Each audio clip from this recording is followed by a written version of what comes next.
সম্মানিত ভিউয়ার্স, আসসালামু আলাইকুম। তুশিবা স্টুডিও ড্রাইভার সিরিজের আরও একটি নতুন ভিডিওতে আপনাকে স্বাগত। আজকের ভিডিওর মাধ্যমে আমি দেখাবো হচ্ছে তুশিবা স্টুডিও 5506A এর প্রিন্টার ড্রাইভারটি কীভাবে খুব সহজে আপনার কম্পিউটার বা ল্যাপটপে সেট আপ করে নিতে পারবেন এবং কিভাবে এই ড্রাইভারটি ডাউনলোড করবেন এবং কোথা থেকে ডাউনলোড করবেন, সম্পূর্ণ প্রসেসটি দেখাচ্ছি আজকের ভিডিওতে। তো ভিডিওটি অবশ্যই গুরুত্বপূর্ণ হতে চলছে। কথা না বাড়িয়ে চলে আমরা মূল ভিডিওতে চলে যাচ্ছি।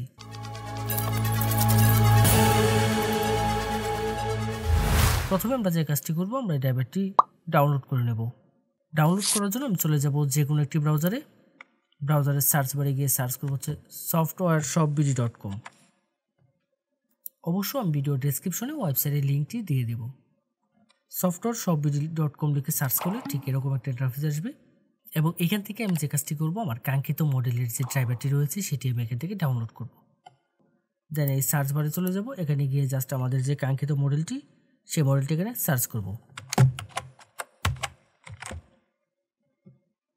দেন সার্চে ক্লিক করব। ক্লিক করলে আমার এই অ্যাভেলেবেল মডেলের প্রিন্টার ড্রাইভারটি চলে আসবে আমার সামনে। এখান থেকে আমি যে কাজটি করব, জাস্ট এই লিঙ্কের উপর ক্লিক করব। ক্লিক করলে এখানে বিস্তারিত সকল ইনফরমেশনগুলো দেখার একটি অপশন পেয়ে যাব। এখান থেকে সব কিছু আমরা একটু পড়ে দেখে নেব। আশা করব আপনারা সম্পূর্ণ বিষয়টি একটু ধৈর্য সহকারে পড়বেন এখানে নির্দেশিকাগুলো। দেন এখানে ডাউনলোডের জন্য দুটি লিঙ্ক পেয়ে যাবেন।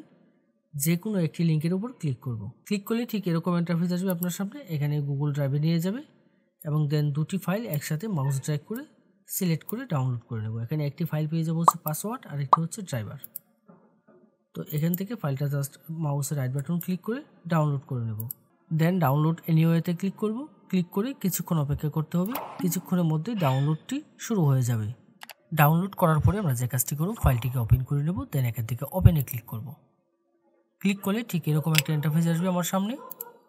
রার ফাইল রয়েছে। রার ফাইলকে আমরা যখন আনজিপ করব, যে কোনো জিপ ফাইল বা রার ফাইলকে যখন আমরা এক্সট্রাক্ট করব, তার জন্য আমরা যে কাজটি করি, নর্মালি আমরা উইন্ডার ব্যবহার করে থাকি। যদি আপনার কম্পিউটারে উইন্ডারটি না ব্যবহার করা থাকে, অর্থাৎ উইন্ডারটি যদি ইনস্টল করা না থাকে, তাহলে যে কাজটি করবেন, আপনি উইন্ডারটি ইনস্টল করে নেবেন। এর জন্য ভিডিও ডেসক্রিপশন এবং আই বাটনে উইন্ডারের লিঙ্ক দিয়ে দেবো। আপনারা ওইখান থেকে গিয়ে জাস্ট উইন্ডারটি ইনস্টল করে নেবেন। দেন যে কাজটি করব, আমরা ফাইলটাকে ওপেন করব। উইন্ডারে যখন ফাইলটা ওপেন করব, ঠিক এরকম একটা ইন্টারফেস আসবে। এখান থেকে ক্লোজ করে দেব। দেওয়ার পর ইন্টারফেসটা দেখতে ঠিক এরকম হবে। এখানে একটি ফাইল পেয়ে যাব হচ্ছে ড্রাইভার। এই ড্রাইভারে ক্লিক করব। ক্লিক করলে এখানে জাস্ট আমি ড্রাইভারটা পেয়ে যাব। তো এখানে আমার পাসওয়ার্ডটা দিতে হবে। আমি যেহেতু শুধু ড্রাইভারটা ডাউনলোড করছি, আমি এখানে পাসওয়ার্ডটি ডাউনলোড করে নেই। তো এখানে আপনারা যে কাজটি করবেন, আপনারা জাস্ট এই ডাউনলোড অপশনে গিয়ে এখান থেকে পাসওয়ার্ডটি ডাউনলোড করে নেবেন। তো দেন এখানে এই মডেলের যে ড্রাইভারটি রয়েছে, সেই ড্রাইভারে এখানে পাসওয়ার্ডটি আমি দিয়ে দিব। পাসওয়ার্ড দেওয়ার ক্ষেত্রে এখানে একটি অপশন পেয়ে যাবেন, এটি হচ্ছে শো পাসওয়ার্ড। এখানে যদি টিক মার্ক দেওয়া থাকে, তাহলে আমি এখানে কিবোর্ড থেকে যে পাসওয়ার্ডগুলো টাইপ করব সেগুলো এখানে শো করবে। আর যদি আমি এখান থেকে টিক মার্কটি যদি উঠিয়ে দিই, তাহলে এখানে কোনো পাসওয়ার্ড শো করবে না। এখানে পাসওয়ার্ডটা টাইপ করে দেবো। দেওয়ার পরে দেন ওকেতে ক্লিক করব। ওকেতে ক্লিক করব। ক্লিক করলে ঠিক এরকম একটি অ্যালার্ট আসবে। এখান থেকে যে কাজটি করতে হবে, এখান থেকে আমি ইএস এর উপর ক্লিক করব।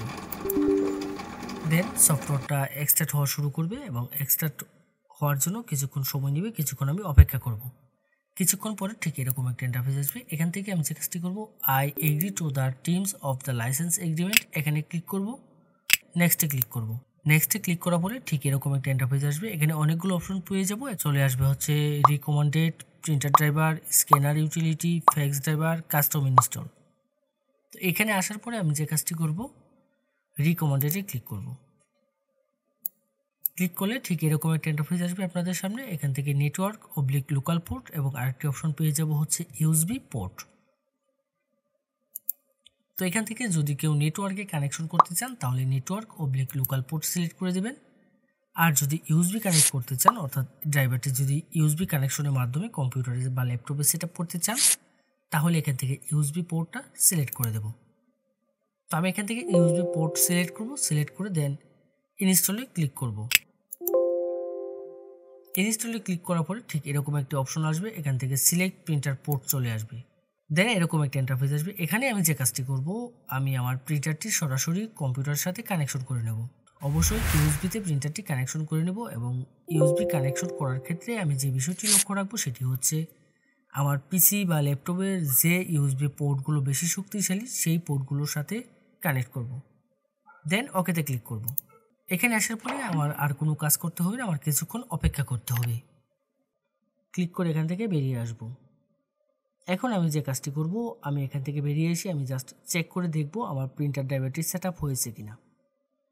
অবশ্য চেক করার ক্ষেত্রে আমাদের যে কাজটি করতে হবে, আমার কম্পিউটারটি রিস্টার্ট দিয়ে নিতে হবে। কম্পিউটারটি রিস্টার্ট করে নেব, তাহলে দেখবেন প্রিন্টার এবং স্ক্যানার দুটি ড্রাইভারই পেয়ে যাবেন। অনেক সময় যে সমস্যাটি হয়, আমরা আমাদের স্ক্যানার ড্রাইভারটি খুঁজে পাই না। সেক্ষেত্রে আমরা যে কাজটি করব, আমরা স্টার্ট মেনুতে চলে যাব, এখানে গিয়ে জাস্ট সার্চ করব হচ্ছে ফটোশপ 7.0 দিয়ে আমরা স্ক্যান করব। ফটোশপ 7.0 যদি আপনার কম্পিউটার বা ল্যাপটপে সেট আপ করা না থাকে, সেক্ষেত্রে যে কাজটি করবেন, আমাদের ওয়েবসাইটে চলে যাবেন। ওয়েবসাইটে গিয়ে জাস্ট সার্চ বারে সার্চ করবেন হচ্ছে 7.0 লিখে সার্চ করলে আমাদের ফটোশপ 7.0 পেয়ে যাবেন। যে কোনো মডেলের প্রিন্টার ড্রাইভার এবং আপনার প্রয়োজনীয় সকল সফটওয়্যার পাবেন আমাদের ওয়েবসাইটে। যদি আমাদের ওয়েবসাইটে কোনো সফটওয়্যার বা ড্রাইভার আপনি খুঁজে না পান, তাহলে অবশ্যই আমাদের হোয়াটসঅ্যাপে যোগাযোগ করবেন। আমাদের প্রত্যেকটা পোস্টের মধ্যে আমাদের হোয়াটসঅ্যাপ নম্বর দেওয়া থাকবে। এই ছিল আজকের মতো। এরকম গুরুত্বপূর্ণ টেক টিউটোরিয়ালের জন্য অবশ্যই আমাদের চ্যানেলটি সাবস্ক্রাইব করে রাখতে ভুলবেন না। দেখা হবে নতুন কোনো ভিডিওতে।